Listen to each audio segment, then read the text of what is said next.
It's three guys who combined to play 15 seasons in the National Football League trenches. Well, two guys. And Mackey, who didn't do shit.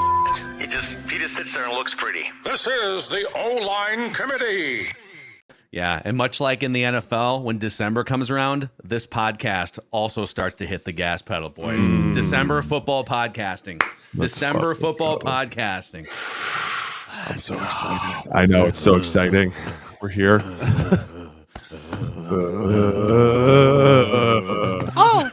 Yes, dude. Yes. Wait, did you guys, speaking of that movie, was it Wolf of Wall Street? Oh, right? yeah. Yep. Did you guys see, so my guy, Kirk Cousins, for bye week, he went little family vacation to like the Bahamas or somewhere. And he posted a video. He's like, I just had to get in the I'm a saltwater guy too, so I don't blame him. And he posted a video of himself like crawling. He's got the Achilles, the air cast. He's crawling across the beach just so he can get a taste of that saltwater. And there's people on Twitter taking that video and putting it next to like Leo DiCaprio crawling to his Ferrari or his Lamborghini, whatever he was driving. Hang up the phone. Hang up the Steve Madden. Yay. I love that movie so much, movie. dude. That movie, when it first came out, I watched it like 3 times. I love that movie. I think You've got the same microphone there as he did too, and he's pounding himself in the head at the. I'm not fucking leaving. Hey, we're kind of trying to create a little bit of a culture there like that in the gym where guys get excited all the time. It's super fun. It is a lot of screaming. You guys are and crawling It to is. Lamborghinis too. Yeah. just from the Oh, parking lot. yeah, no, they're not. All right, not. I know you guys are hot. We're gonna get to dumb football questions. We're gonna get to our picks. Who's the mic is how we start every show here. By the way, thank you guys. If you've jumped on board here in the first 6 months of OLine Committee, thank you for getting us to 14,000 subscribers on YouTube. We appreciate you guys.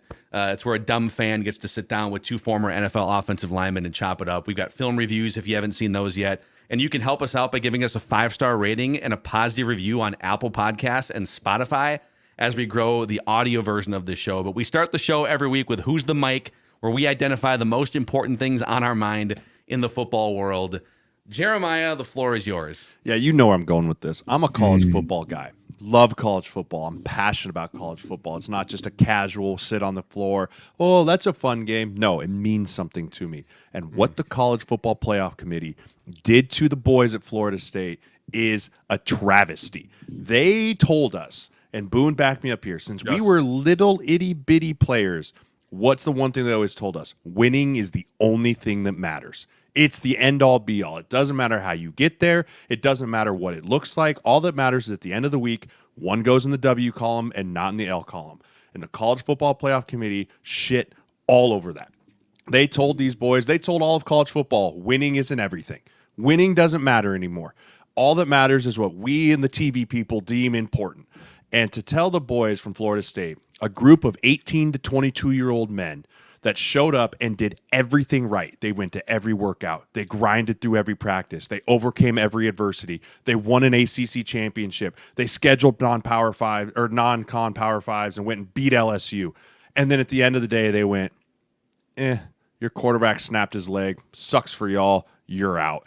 I think it's a travesty. I think it's complete horseshit, and I could not be more upset about it. And people can hem and haw about, well, it's not going to be a good game. That doesn't matter. The integrity of what football is winning means everything, and that is no matter. That's not the case anymore in college football, and it's sad. I agree 100%. I think that not only that, but it just shows that the one thing that we've always, like Jay said, relied on, like, hey, we won the game, right? We're good. Now all of a sudden they're like, no, it's not good enough. And it's, what you're telling me that everything that you just said for them to do, they did it, and you're still going to tell them no. And they're a Power 5 school. Dude, I'm looking at this committee now. Do you know any of these guys? I don't. No, I'm not even fucking kidding you. Read their names. Here we go. Chris Alt, Mitch Barnhart. That sounds familiar. He probably played back in the 60s. Boo Corrigan, G. Cotton. I don't know about that one.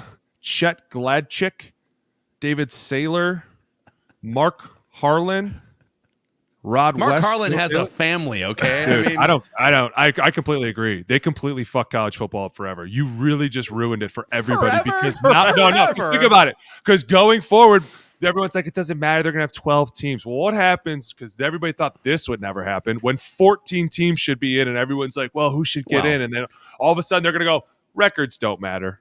Who's just going to sell TV? It's exactly what Herb Street said. Cut the bullshit out. Everybody's so sick of the money. We'd rather just watch good football. Like, I understand that people get hurt. Who's to say that the offensive coaches don't come together and come up with another great scheme? Well, don't figure out another. Just just everything is money, and that goes right into my mic. Hold on. Mine is Before you go there, let me just say this.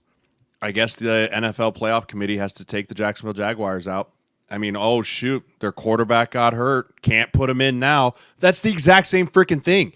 Like, I get it. It's the playoffs. Winning and losing is what matters to get in. And now, like, it's the exact same thing. Are they going to say to the Jacksonville Jaguars, like, well, I know you guys probably won the South and all that, but, like, your quarterback's hurt. You're not an actual Super Bowl contender. Why should we let you in the playoffs? Well, it's so a couple things here, okay? I think please come back at me. Oh, please you are let not. me murder you. Couple things here. Jeremiah's off the hook. Alex isn't. Okay. From what you just said, and here's why. So, Alex, you said you just want to see good football. You're done with the bullshit. You just want to see good football. No. You said that. That's what you said. Good teams. An undefeated team is a good team.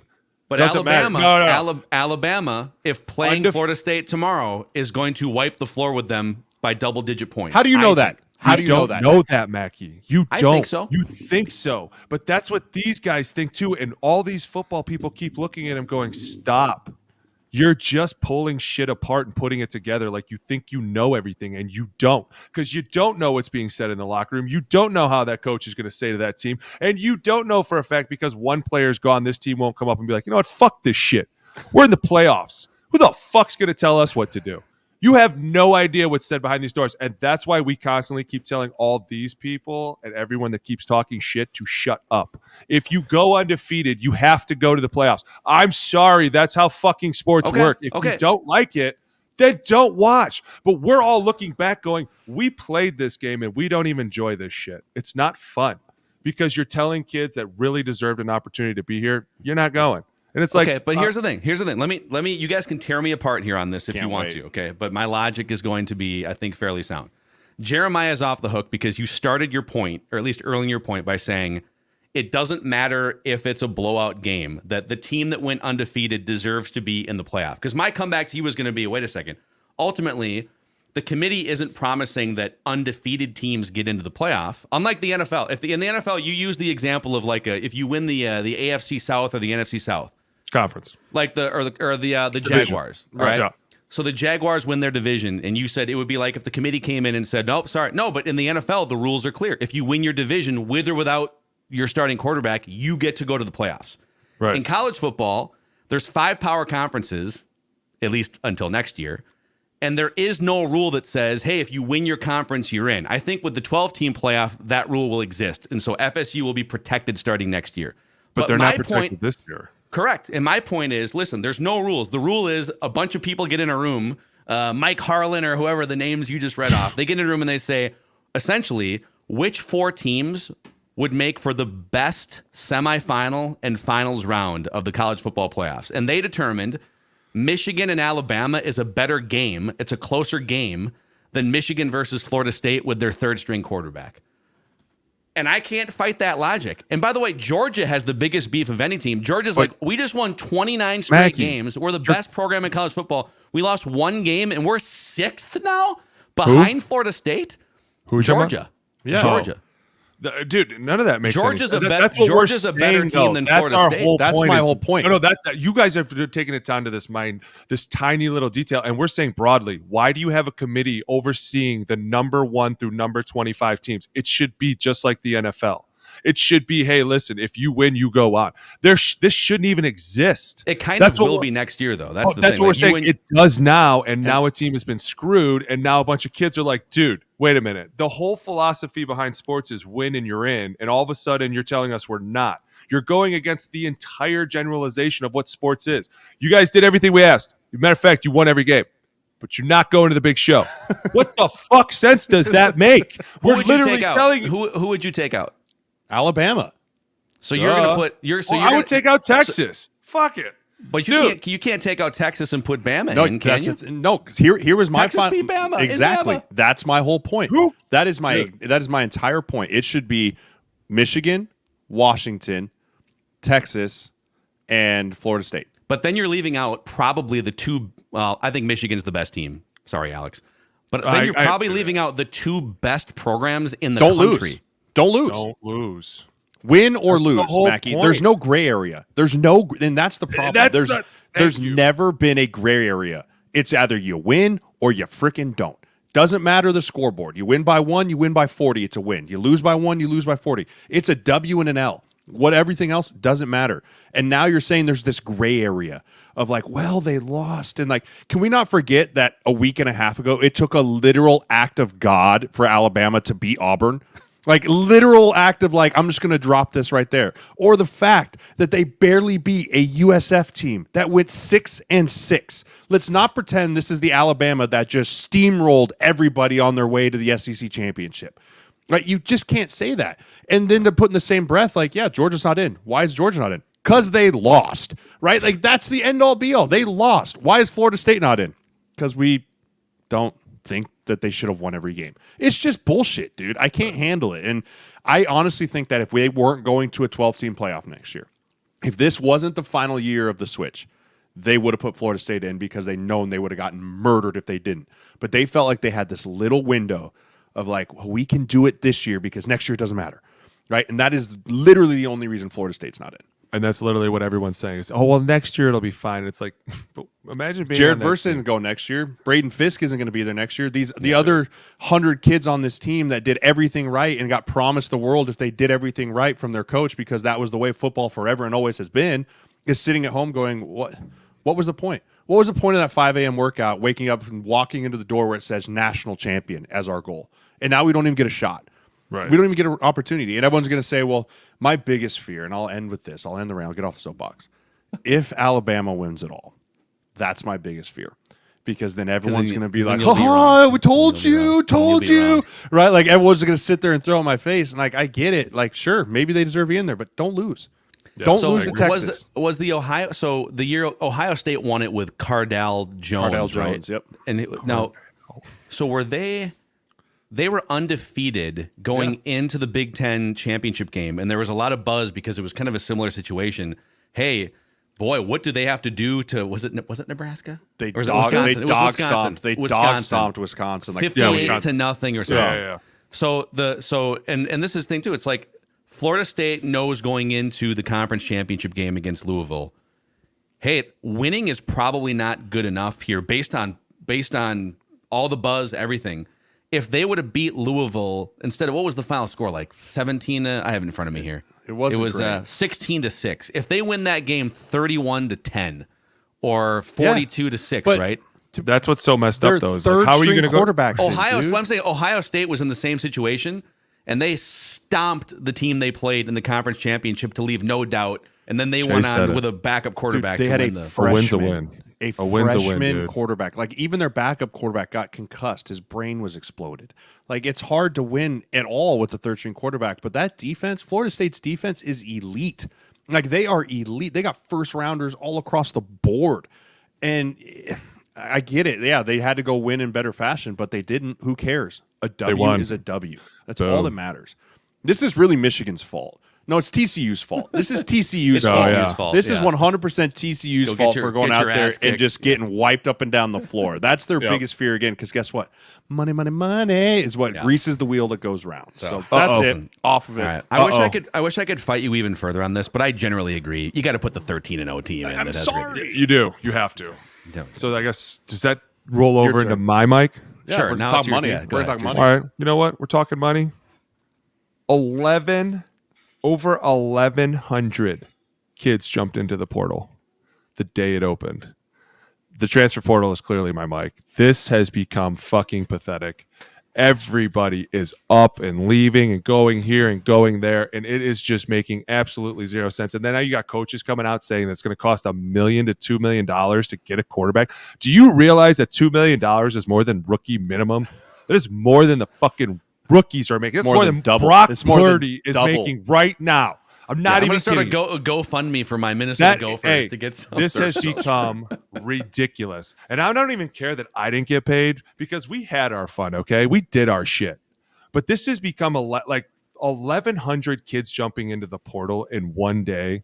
Dude, I remember back when we played, it was like one guy a year, and you looked at him like, "Are you fucking crazy?" And you then know you you're not have to going to sit- play. you had to sit out a year. You know you're not going to play with us this year, right? Like you're going to sit out and you're going to be at the next fucking class. Like now they're like, "Oh, I don't like it here. Come get me, somebody. Somebody come pick me up." Dude, it has become it's free agency at its finest. It is amateur free agency. It's not even like I don't like it here. It's I was a young player. I got developed by the people here. Let's see who wants to open their checkbook. Yeah, it's Right, fucking and ridiculous. that's the issue. Like everyone's like, well, it's like the NFL. Like, no. There are clear rules and regulations and steps you have to hit before you hit that beautiful term known as unrestricted free agency. Oh, there's a lot right? you have to hit. There People is don't know that. you have to hit accrued seasons and hit certain mile points, and you can't renegotiate your contract till after your third year if you're drafted, second year if you're undrafted. Right, like there's so many rules set into place, and the college athlete went from being treated as a second-class citizen, right? We didn't even have the same rights as normal students at the university, to now leapfrogging, becoming the most unlimited free agency that exists in the world of sports. And I'm not saying it's a bad thing. I think it's good players getting paid. I don't disagree with that. But there has to be some rules put into place here, man. It is getting out of control. Like it is just turning, and it's going to make college football. I think this was my mic a couple of weeks ago. The level of college football has dropped so drastically in what it is, because as a coach, you're no longer just getting kids in and coaching them. You're getting kids in and continuing to have to recruit them.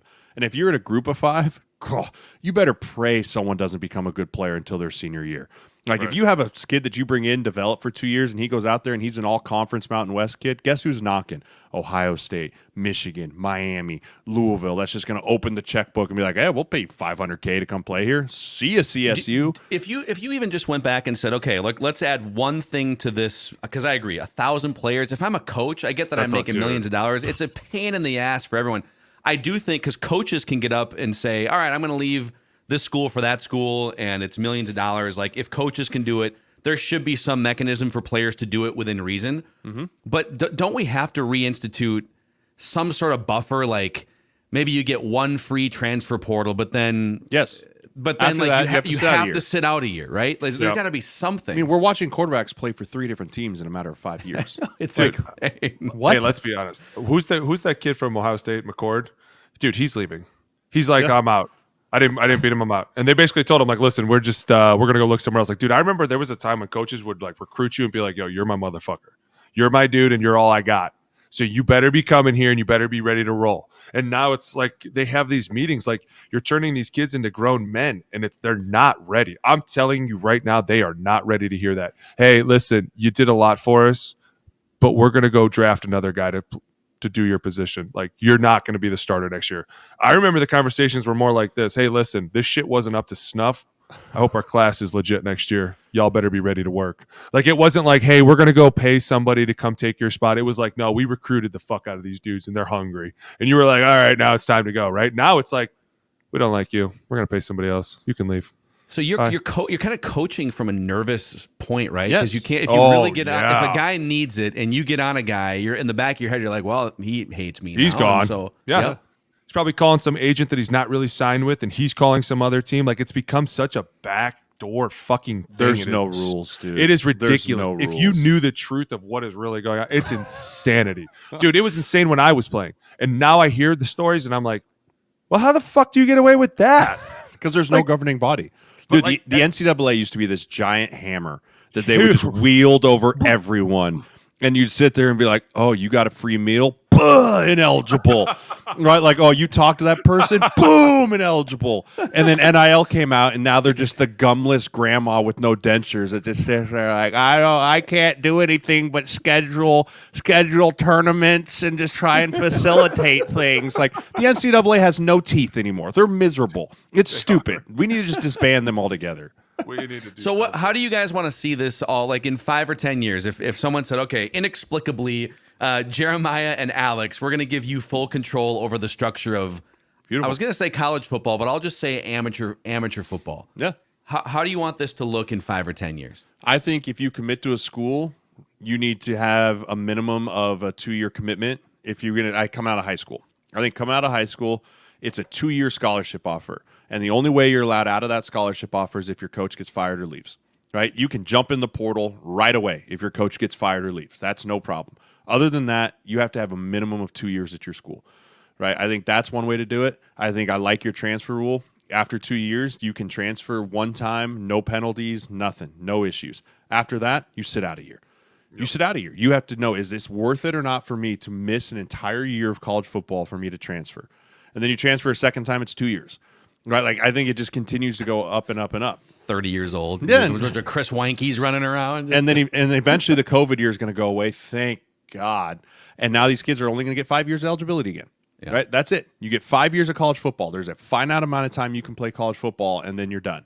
Right? And then as far as then, I like the idea of having the transfer portal window, right? Jump in December 4th. It closes the 4th. Like that whole idea.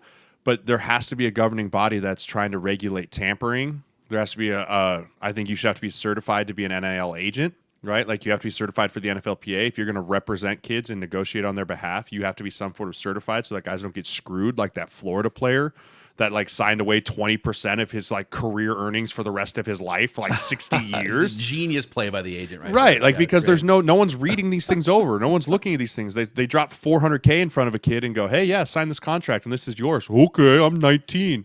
Right. Like there has to be some type of rules and regulations put into place like that. Yeah. And then you have to start having front offices in college. You have to start having cap guys. You have to start like this whole idea of like the NIL collective and the coaching staff, they don't talk to each other. Like, they're not in cahoots. They're separate, right? It's two separate things. Bullshit. They are. It just magically happens that Alabama quarterbacks get $4 million. They are in such in bed together. So take that whole nonsense away. Take that whole nonsense away. Let's call this what it is. It's pay to play. Have a front office. Have a salary cap. Have a cap. Hey, you want to make it equal? You want to give them cool? But you know what? Your cap. Listen, you say that, but you don't. These kids don't want that. The reason that people love college football and you can't be mad at college football is because those kids never got paid. You're literally loving a team because a kid loves a team. Now, when you start paying people, you look at it differently. And you're like, wait a minute, this kid's getting paid $1 million to fucking suck? Are you crazy? It does. They become it does open up. Officially flip over in people's mind, and now people come after you. And now you're not this kid that is innocent anymore, and people can't talk about you. Now it's like, no, that dude got $2.5 million to fucking throw that shitty ball. You should be ashamed of yourself. Whoever's your NIL agent is amazing because you suck.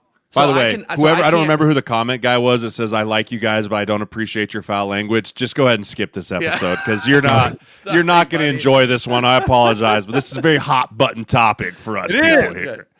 So I can't rip an 18-year-old now or I'll feel guilty. But if they're making $100,000 in NIL, then 100,000, dude, they're making like $1 million. $1 million. We know for a fact that kids some are of them are. Let me put it this way, dude. The team I root for, I would beg to have $1 million in NIL. My 6 years in the NFL, I never, and Alex is not gonna be able to say this, but like I was always a minimum guy trying to make it claw my way through. My 6th year in the NFL, my base salary was $960,000. These kids are making that as 20-year-old kids. It's insane. We have a guy we're talking to that got offered $2 million to come back to school. $2 million. It's insane.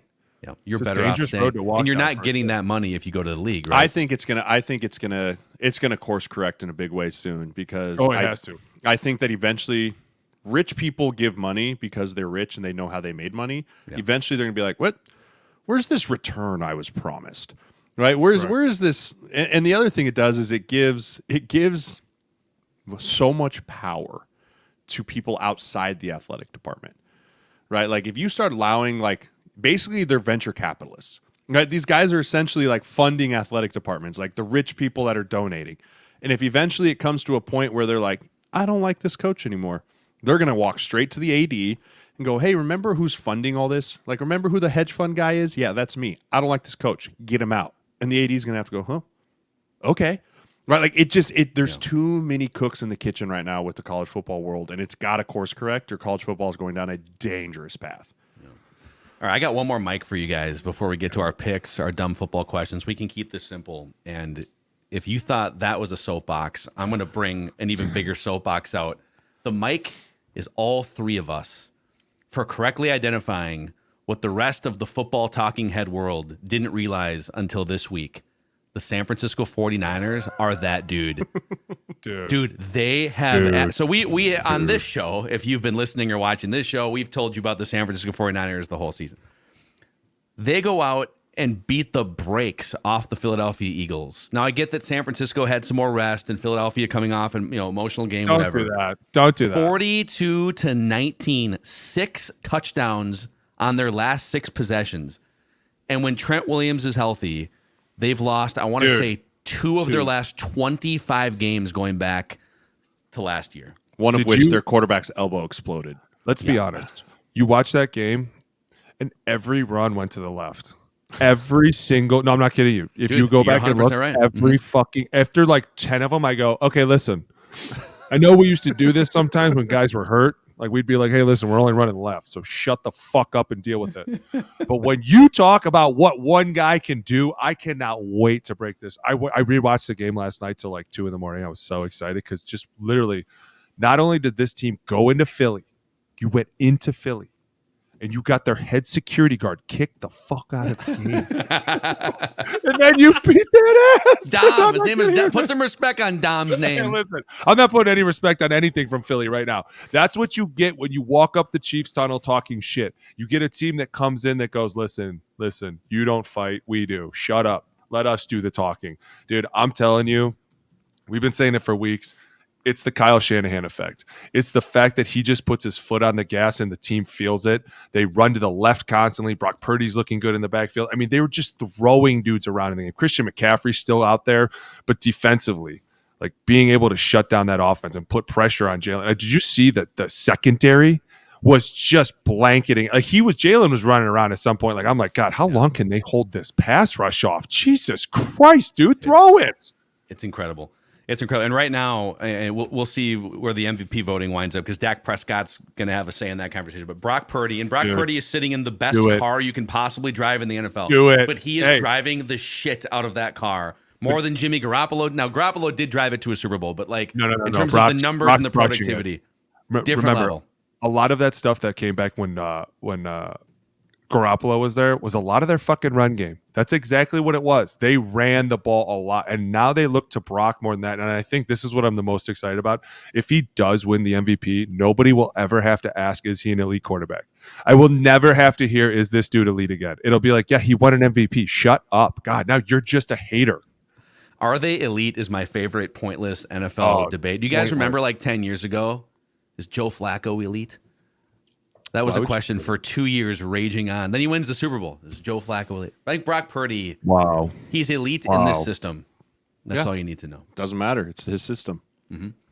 So, boys, we have an announcement here. A special announcement for the audience. We have a website and we have merch. OLineCommittee.com. You guys have been asking for some OLine Committee merch. And so you get your pancake hoodies, get your Clean Pocket Club t-shirts and hoodies, your OLine Committee trucker hats. We'll add more to this, but check it out. Go to OLineCommittee.com. And if something's wonky, let us know because we're just launching this for the first time. We're just figuring it out as we go, guys. I ordered some stuff. It seemed to work fine. So OLineCommittee.com to get a sweatshirt and cutting the sleeves off. I'm cutting the sleeves off immediately. Cannot wait. Good job, Mac. Way to get that going, by the way. Yeah, that was awesome. Shout out to Mackey. We're a three-man band here. It's more like a one-man band, and you just string us along. And you're constantly like, hey. Put a quarter in you. We're Mackey's the cowboy keeping the cattle in line, and Alex and I we're just running around back and forth and stay here, stay the line. I remember having a conversation early when we were kind of conceptualizing, like, okay, it's a podcast, it's a YouTube channel. You guys wanted to do something, and like I was interested in jumping on board, and I had like thrown some stuff at you guys and Jeremiah for like 2 weeks, and I was asking you guys a lot of questions. Should we do this? What do you think about this? And Jay's like, dude, honestly, we don't know what the fuck we're doing, so we'll just do whatever you want. Just tell us what you want, and we'll follow. I'm like, okay. Dude, it's great. Such a Seinfeld episode. It's a show about nothing, but it makes total sense at the end. Oh man. All right, let's make some picks here. Last week, wow, what a week for the OLine Committee picks here.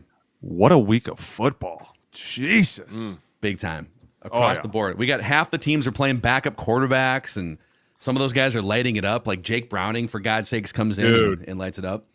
But last week, I went 4-0. Jeremiah went 4-0.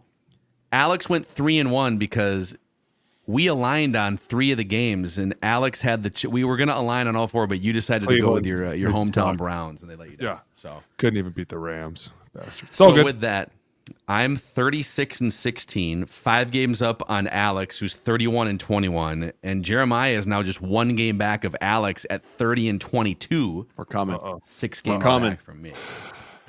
Here we go. We got 4 games. We're picking these games straight up. We pick games that are supposed to be close on paper, and we pick them straight up because spreads are for losers. Yeah. Which also needs to go on a shirt. Yes. We could do Spreads that. are for losers. Spreads are Write for that down. losers. Spreads are for losers. Okay. I mean, unless you're Florida State, and then maybe people are varying in the spread because you didn't win by enough. So. And the spread's going to be correct because they're going to get their asses kicked by Georgia, but that's fine. We've already exhausted that debate. So, okay, first game here, and let me pick first at least a couple times so you guys can choose to pick against me if you want. We'll start with the highlighted game of the week, Sunday Night Football, the Eagles at the Cowboys. I'll go first. You can pick against me if you want to. So, man, I feel like the Eagles, they've hit a couple little choppy spurts here. They almost got beat by the Bills, and then they run into a brick wall in San Francisco. Logic would say they're going to bounce back after that devastating loss, and I think Dallas has been sitting on this game for a long time, honing their craft against bad teams, offense unstoppable. Give me the Cowboys to beat the Eagles in Dallas on Sunday Night Football. Wow. Until Dallas proves to me they can beat an elite team, right? Like when they've faced the elites, they've kind of melted, right? And until they do that, I can't go with them. I can't do it. Now, I might eat my hat, and I can't do it. But I'm going to say the Eagles coming off that embarrassing whooping, right? They're going to be pissed off. That O-line's going to be pissed off. They're going to come for it. I know Dallas thinks that they want to have this thing going, but watch out. When you have a wounded animal, that's when they're the most dangerous. Right now, the Eagles are a wounded animal. I like the Eagles to beat the Cowboys. Okay. All right, boys. I'm definitely going. It's a tough one. I know it really is. It is tough. It's tough because of exactly what Jay said. Until you've actually beaten that beast, I can't really trust you to do it. But at the same time, I worry about the Eagles a little bit. I mean, they just kind of got smacked around in their own house. Now you're going to Dallas. Listen, this may come back to bite me in the ass. But you know what, Mike Solari, I'm with you. I'm going Dallas in this one. Wow. Listen, there's something to be said, and I don't care what anyone says. I've lost in my own city, and when we should have been and we've been throttled in our own city. And it's like coming back from that sometimes is hard. And you're coming off a team that's playing really tough right now, and I think I'm going with the Cowboys on this one. Plus, I don't think Big Dom's going to be allowed on the sidelines for this game. They're not going to probably have ever again. I'm advisor. going to be honest with you. That was going to be my mic until I was really hot about Florida State. Like, you can never, if you don't have pads on, don't you ever put hands on a player. Big Dom doesn't need pads. Don't you ever put your hands on a player, dude. That is just not okay. Like, listen, I'm not defending Greenlaw for trying to stab him in the face, but like at the same time, if someone like there's a skirmish and all of a sudden someone gets in my face that is not wearing a helmet and starts saying something to me, it's on. It's on, dude. Like, you got to remember, blood's hot, tempers are rolling. Like that's a no. No. Sirles will tell you, even if you have a helmet on, I'm gonna come after your ass. So if you didn't have one on, it was like, oh, somebody for real wants to go.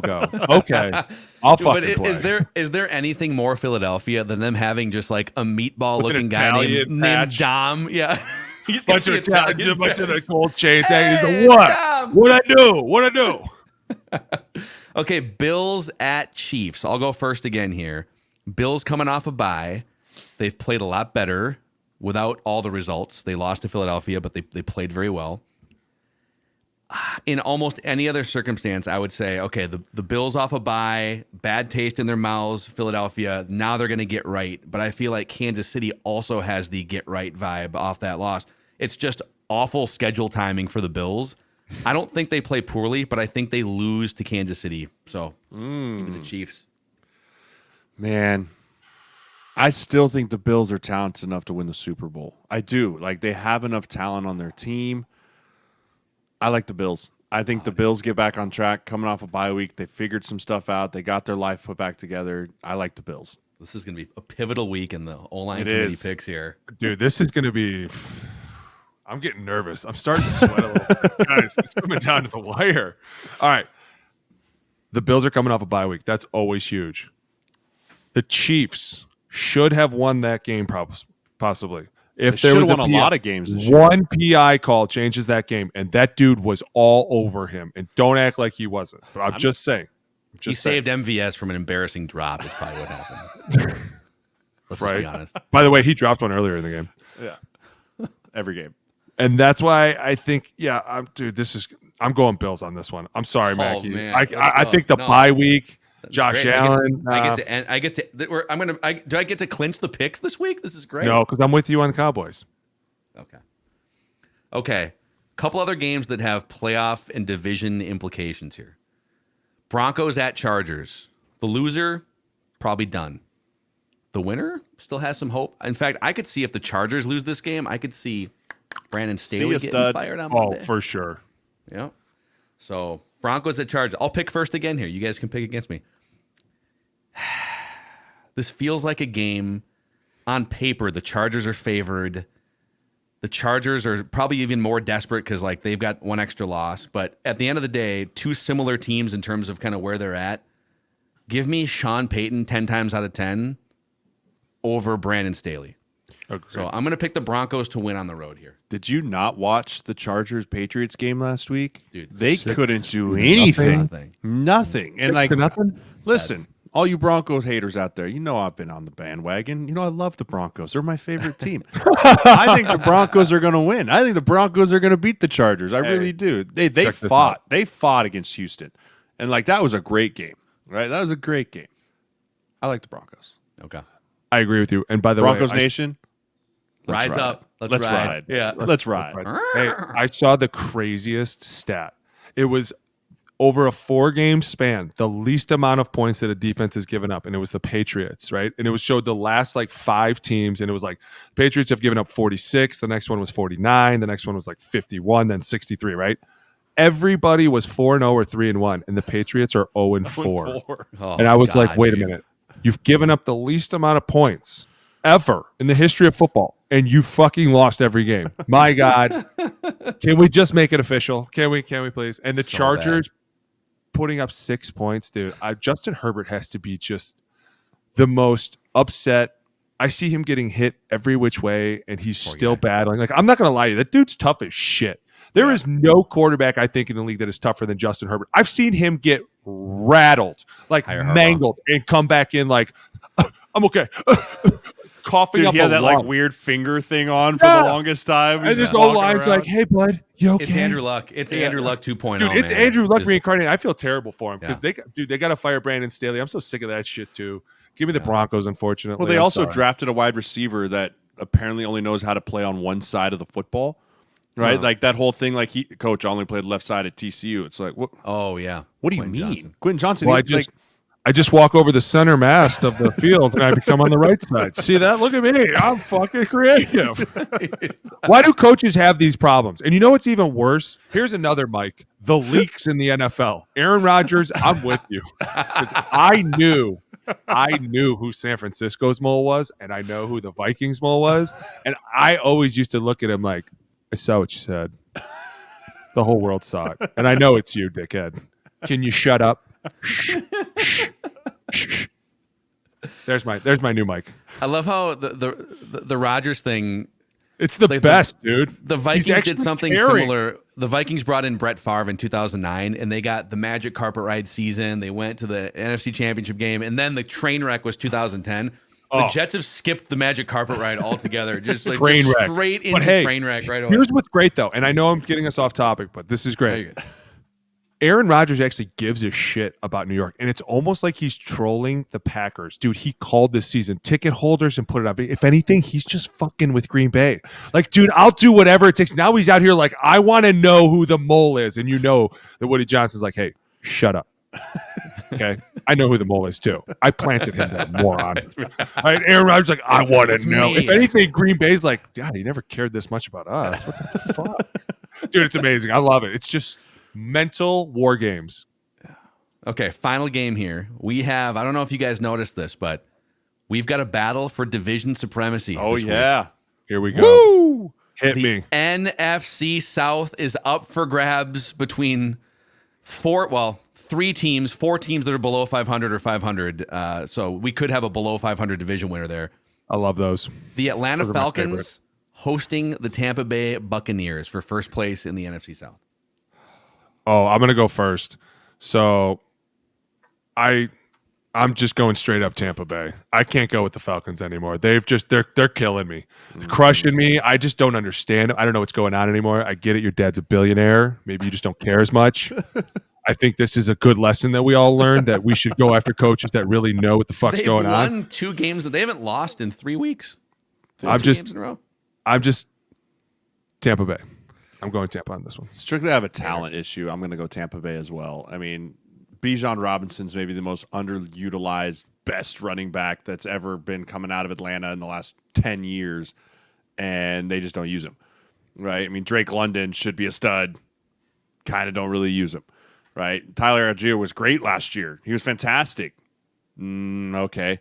Like, Desmond Ridder obviously is not it, right? Like, he's not the guy. Everyone, I don't know, him and Justin Fields were the talking heads all offseason. Were like, I think they're going to take the next step. I think these guys are really going to figure it out. I was like, based off of what? Like, what I watched last year, they're light years away from taking the next step. And sure enough, they didn't. Like, I don't know. I think with the way that Tampa can score points, right? Mike Evans, Godwin, those guys, and White's actually having a surprisingly pretty good year for them in the backfield. I like Tampa. Give me Baker to walk down there and win it.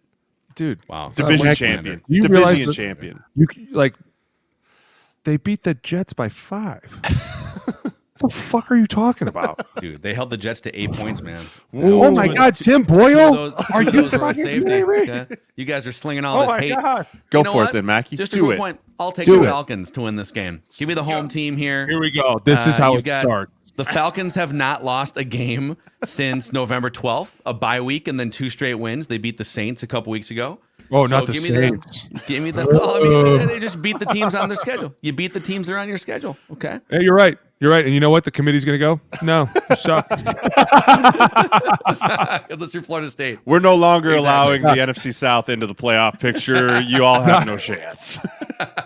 So, all right, we got about 10 minutes for dumb football questions. So let me hit you with a couple. You guys always send in great dumb football questions that we bring to the show here for these guys in the YouTube comment section. So keep them coming. We stockpile these.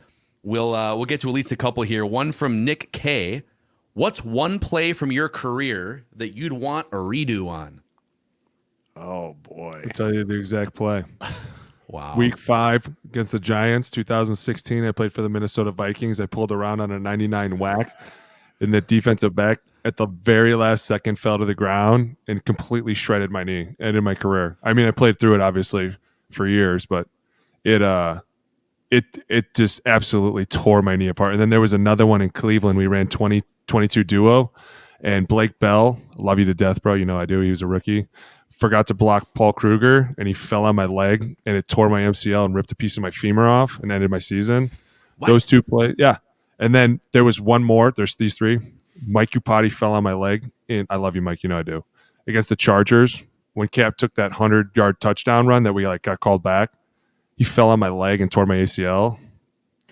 Those 3 plays right there, because it was all on the same knee. It was like year 1, year 2, year 3. And so eventually the knee was just like, I'm crippled forever.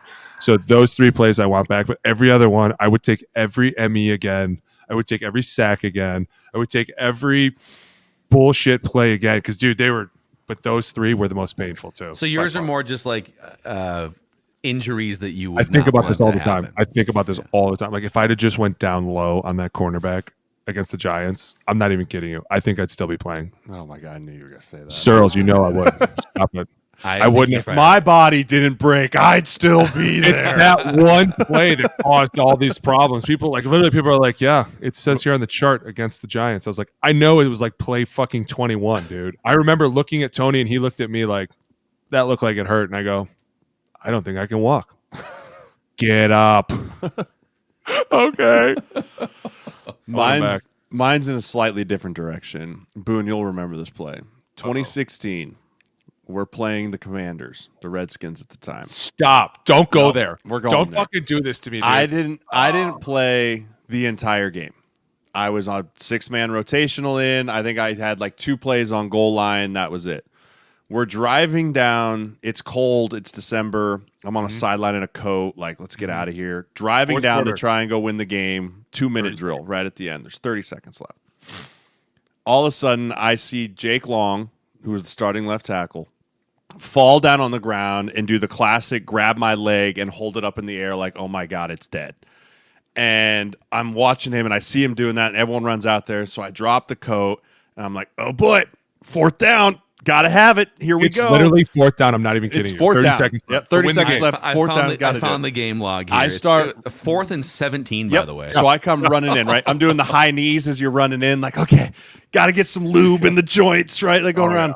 And all of a sudden, I know what the play is going to be called. It's the long one. And I hear Tony Sperano yell from the sideline, Joe, trying to get Joe Burjo, Joe, tell TJ Clemens, the right tackle, the chip's coming to his side. And I'm going, oh, God, I'm not even going to get chip help.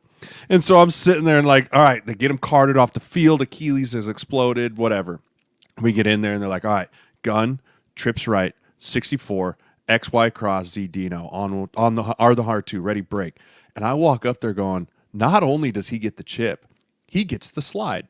I am you. I was next to by you. myself. So was I. Yes, Boone's next to me, and we're on our own, on an island, right? Just us. Fuck yeah, and dude. I We've look been out doing there. it since the beginning. I look out there, and here's Preston Smith, like digging his feet. He in was the ground. digging, bro. And I I'm remember like, looking dude, like, meanwhile, I'm like, I don't have an ounce. I don't have a bead of sweat on me. Nothing, dude. Cold. Like, and I'm like, all right, we got this. Okay, get in the set. Set, hot. And I go to set, and this dude runs around me so fast. Like I was standing still. Smoke Sam Bradford. Boom, dude drops. Sack. Game over. And I'm just standing there like, well, that sucked. Like my one play of the game was a sack. Game over, 4th and 17. I think about that to this day. Wow. How many times a year do you think about that play? Dude, anytime I watch like a 2-minute drill, I'm just always going, please don't let any of the tackles get hurt. Like, don't let them live what I had to go through, dude. Do you know was how many yards Sam Bradford lost on that sack? Probably a good 8-9 yards. Yeah. 14. Yeah. God, dude, Sounds it was about bad. right. He was, I think, if I remember how did correctly, he was get failing. thrown back. No, he was 14 yards? he was trying to push himself back in the pocket, Yeah, and all of a sudden I was like loud, running bro. around as I was turning this dude, and I literally turned to run him as I saw Sam like, Okay, listen. Little floppy sleeves. Anybody God, that that knows it, sucked. any of my coaches know I love them to death. Like I love them all, right? Jay, you know I do. I love everybody. I get on everybody because I'm just me. But in that moment, I was fucking livid. I was like looking at Sam like, are you really going to slide away from a dude that just walked in the game? I'm like, he just fucking got here. And he was like, what do you want me to do? I was like, maybe go 58 protection where we all slide to the left and he has a whole wall behind him. He's like, no, man, we're just going to call this and go. Like, I was so mad at the coaches. This is before the play you were No, mad. this was After the play. This was after, but before the play, Tony came to me and was like, we're going to put Sirles. And I was like, listen, why don't you put him at guard? I'll go to tackle because I've already been out here and I can just get out there quick. And he was like, nah, Sirles will be fine. So then I hear the play call and I'm like, change it now. I'm like, that's not cool to do to somebody. That is so, because dude, Preston was fucking on one that day. I remember that game so vividly. And I remember looking down and seeing Jake fall down and I go, dude, get up now. And he's like, bro, somebody kicked me. And I go, fuck. You got to be kidding me. He's like, bro, I'm really sorry. I'm like, why are you sorry? What are you sorry about? Like, dude, I felt terrible. Your And Sirles came 18th out- career-ending injury. Remember I came up to you and was like, dude, I'm like, yo, this is it, bro. We're ready to go. Here we go. 3-jet chip wait a minute, you get the slide and the fucking chip. Dude, I was like, so dude, mad. what?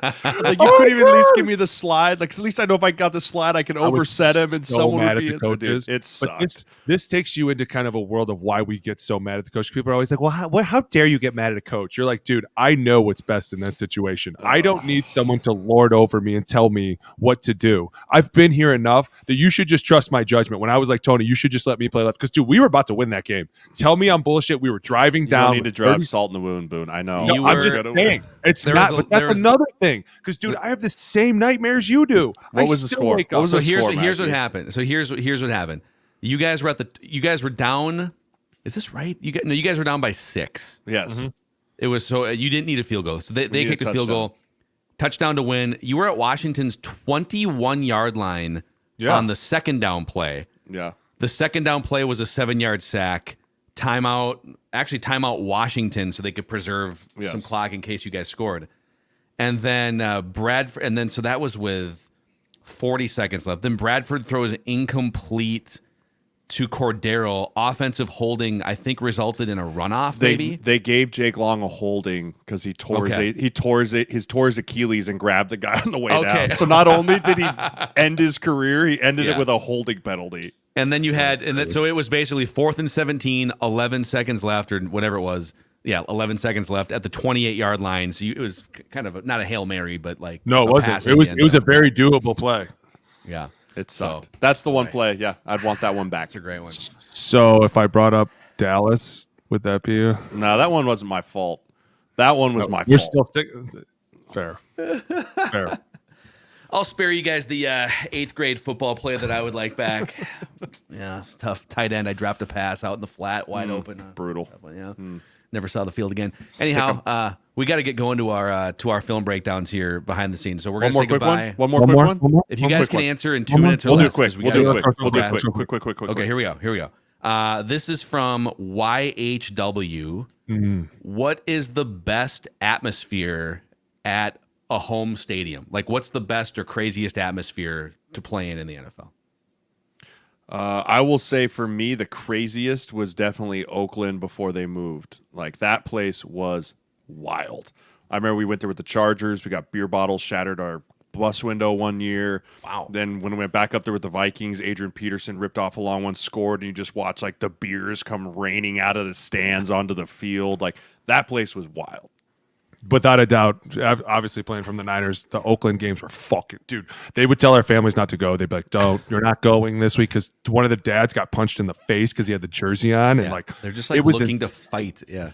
insane. But I'll tell you what, nothing will ever beat Candlestick, dude. You walked in there and it was like another world. There were so many parties outside, and at times the Hells Angels would show up, and you'd be like, "What's going on?" They'd be like, "They want to come in and hang out with you guys." Like, don't tell them no. Don't tell them no. Bring them in. Bring them on in. What's going on, guys? Dude, it was insane. We had the most fun, and like but the greatest part was like the coaches were outside with us, the players were out there, administrative was out there. Like, it was just everybody had a great time. I think that if anything, I feel the most bad for Los Angeles, because when you don't have like a real home, like the Chargers, like when you don't have a place that people like support you and you have to go silent at your own home, that is a terrible feeling going in. You almost walk in that game like, we're going to fucking lose. We're going to lose. Nobody even backs us. Why are we even here? Let's just get the fuck out of here and go home. Like, dude, I watch every game the Chargers play at home, and they're getting booed constantly, and the other team scores and the place goes nuts, and you're like, wait a minute. I thought this was in LA. Yeah. What? There's no atmosphere. Yeah, No, it's going it's to take terrible. them. It'll take them. They're going to have to do New something coach. special. It'll take him a new coach to get something for sure. going. Yeah, for sure, man. I mean, dude, Candlestick too, with all that history from the 80s and the 90s, and you just kind We of used their lockers. We had the same lockers. We had the same floor. We had the same showers. We like literally 6 showers, and you were like, "Are we ever gonna renovate?" And they were like, "Do you know who's pissed in this fucking shower? Do you know how many greats?" Joe Montana. Dude, I'm not pissed in kidding this you. drain. They saved, so they had a few lockers saved to the side that were special guys like Joe Montana's, Jerry Rice's, guys like that, Ronnie Lott's. Like, you couldn't use theirs, but you could walk by it and sit in it, fuck around in it, and like talk in it and stuff. Dude, I'm telling you, they left Joe Montana's locker. everybody's just was open. there. Dude, it was like literally like there was a bunch of lockers in this room. You'd be like, "What's up with these ones?" They'd be like, "Oh, these ones belong to those guys." Like, oh, I got you. And then when they tore it down, they gave everybody away their shit. So I have seats from Candlestick. I tried to get the locker, but they were like, no, we can't give you that. And I was like, damn it. But they gave everybody on the team 2 seats from Candlestick, and they're so bad at it. Dude, the whole atmosphere was amazing because you would go down there, and it was not the best part of town. Like, it was not. Yeah. And you were like, this is great. I'm wearing red. I'm part of this team. I can't get touched. Like, nobody will fucking touch me right now. Like, I'm actually loved. So the seats thing, when the Metrodome got torn down like 10 years ago. It fell apart. Yeah. I cry a little bit. They sold. Did you guys ever? You guys never played in the Metrodome. I played. Right? I never did. No. Oh, dude, Booney, were you there? You were there for the Brett. Were you there for the Brett Favre? I was on the team. Yeah, I was on the Niners team when he hit that pass to Greg Lewis. Yeah. Okay. Terrible. So the troughs, they had troughs in the Metrodome bathrooms, like instead of toilets and stuff, they had little silver troughs. Mackey, they had us come in the baseball team. They had us use the baseball locker room. I was like, wait a minute, there's only 20. They were like, yeah, everyone's tripling up today. I was like, what do you mean? Dude, I'm not kidding you. They had 10 guys in 2 stalls, and they were like, make it fucking work. I was like, this is a punishment. And then media would come in afterwards, and you were like, not even a chance. Not even a chance. I'm not even going to stay in here. I'm leaving. So small. In fact, my first ever interview as like an intern carrying a radio microphone 20 years ago, it's probably 19 years ago, 2005. Ryan Fitzpatrick, 3rd string quarterback for the Rams at the time, came into a game. No facial hair, nothing, just deer in the headlights. And here's me, like in the locker room. So, what went wrong there in the 4th quarter for you guys? He's like, I went to Harvard. Get out of my face. We should rekindle that relationship. We should reach out to him and be like, dude, we have a guy who his first interview with you. What do you think? Him, and then on the I think in the same across the way, Nate Burleson, Vikings wide receiver. Oh, look at you, Nate Burleson. Dude. Right. That's criminal that they put. We gotta go. There, by the We way. gotta go. We gotta get film reviews going. Okay, hey. Here we go. Click that like button and the subscribe button on the OLine Committee YouTube channel. This is an offensive line lifestyle podcast.